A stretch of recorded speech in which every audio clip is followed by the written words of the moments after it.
I've been thinking a lot about the idea of prayer, and I've been wondering this thought: are we doing it wrong as Christians?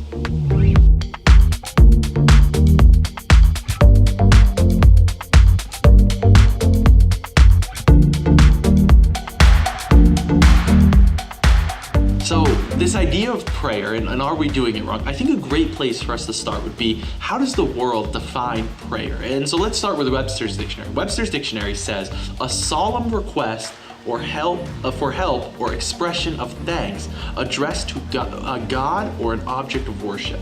And so that's kind of where prayer begins as we think about it. And I think this about many Christians today. I think we pray cowards' prayers.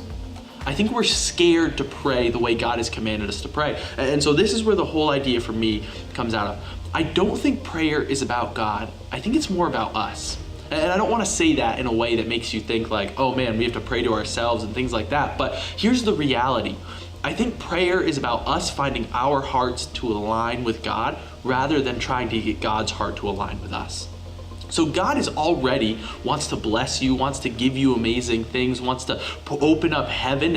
And the reality is we often are scared to realize that. And so when we're praying, we're putting ourselves into a position where we are finally allowing ourselves to let God open his blessings on us. So ideas and places I get thoughts from this. It says in Hebrews 11:6, so you see, it is impossible to please God without faith. Anyone who wants to come to him must believe that there is a God and that he rewards those who sincerely seek him. And so if we read that and we break that down, the reality is it's not about trying to change God's mind or put him into a place, but instead about us coming to a place where we can say, I have tremendous faith in you, God. And so how do I know this, and what are some thoughts that kind of make me think about this? For example, something I realized as I was reading the Gospels recently was we almost never see Jesus praying in a sense when he's trying to perform a miracle. He almost never does anything where he goes up to this lame person and then he prays. The only time we really see him pray before he performs a miracle is when he's raising Lazarus from the dead. So what is that? The reality is Jesus doesn't use prayer to perform miracles often. And even the prayer he prays about Lazarus is not about raising Lazarus from the dead. It's about putting the people around him's hearts on God. I think he says, let them see what you're about to do so that they may believe. It's not about the miracle he's about to perform, but instead about the hearts of the people around him. We see other examples of this. When Peter is walking through the town, his shadow touches people and performs miracles. He doesn't pray. He doesn't have a moment where he goes before God and asks for healing. He just walks past someone and people are healed. So prayer can't be about getting God to release his power. Instead, it has to be about us going before him and realigning our heart.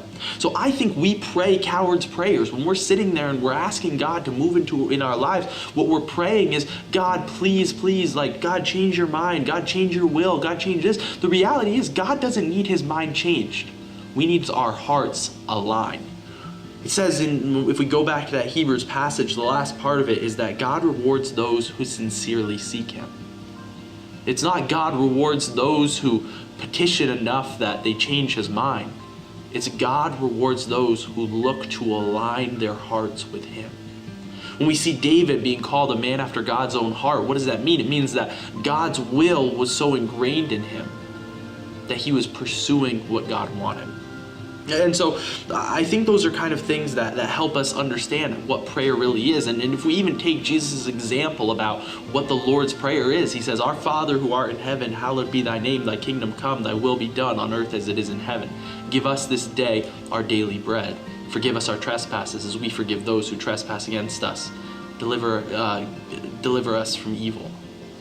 The reality is half of that is not dealing with who God is, but it's dealing with who we are. It's pushing us to a place where we're saying, God, I need all of these things to be met in my life. I know you're holy. I know you're good. And my favorite part of the Lord's Prayer is, your kingdom come on earth as it is in heaven. Prayer is a moment of not of us trying to get God to intervene and make him, try and call out to him. And if we say the right things or we use the right name, all of a sudden we have extra power. But the reality is, prayer is a petition that heaven be opened up for a moment. And so if we go back to the Old Testament and we look at the temple, they'd have the tabernacle set up, and there was a place called the Holy of Holies, and that was the place where God resided. And only the high priest was allowed to step into the Holy of Holies on a certain day every year. So most people were cut off from heaven. That was literally where heaven and earth interacted. That was where they could overlap. And only one person was ever allowed access to that. Well, this is where the power of Jesus' death becomes so critical and so important to our understanding of prayer, because when Jesus died, the curtain that separated the Holy of Holies from everyone else was ripped in half. So what does that mean to me? It means that in that moment, the opportunity for heaven and earth to interact was no longer confined to one literal space on earth. Instead, it was allowed to exist everywhere. And so when God says, and when we read that you are a temple, holy and filled with His Spirit, what God is saying is no longer do we have to go to a certain place to make heaven and earth interact. Instead, the existence of the church allows heaven and earth to interact everywhere on earth. And so when we pray, we have to pray with that authority, with that hope, with that power, that the reality is we need to take a step of faith and say, you know what? I want heaven to exist here right now. I want that to line up. And so we have to pray in a way that is not so much petitioning God like, God, if it's your will, God, if it's your desire, God, if it's your... No, it is His desire to bless you. It is His desire to lay things out. The reality is we need to put ourselves in a place where we have faith to believe that. So when Jesus talks about the mustard seed, He says, you have faith like a mustard seed. You can say to a mountain, get up and jump, and it'll move. What Jesus didn't say was, if you have faith like a mustard seed, you can pray to God and then the mountain will get up and jump. No. When you have the faith and the desire and the heart, you're already so aligned with God that the prayer isn't even necessary because He's already given you His authority. Now, does this mean we don't pray or we don't go before God constantly? No, it says in Psalms 5:3, listen to my voice in the morning, Lord. Each morning I bring my request to you and wait expectantly. No, we should be praying constantly, daily, as much as possible. You should be in an attitude of prayer. But the reality is we often don't pray with the mentality that it says at the end here, wait expectantly. We often don't expect our prayers to be answered. We don't expect God to move. We don't expect Him to bless us.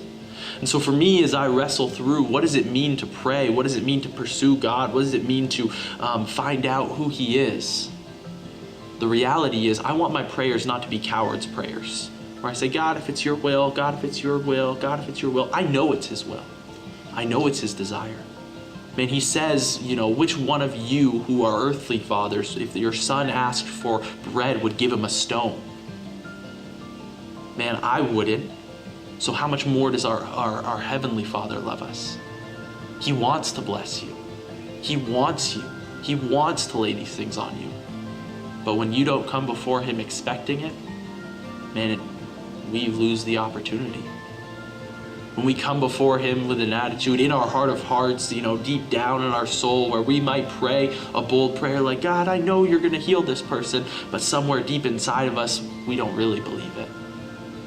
And I don't want to pray cowards' prayers anymore. I want to pray in a mentality and a hope that, God, you do want to bless me. You do want to change my life. You do want to change other people's lives. You want your miracles to happen. And walk with such authority and such hope that, man, my shadow causes miracles. I don't think we pray that way. I don't think we hope that way. But I'm hoping that as you begin to pray this next day and this next week, you pray with a mentality of, God, what blessings do you want for me today? I'm going to wait expectantly for every single one.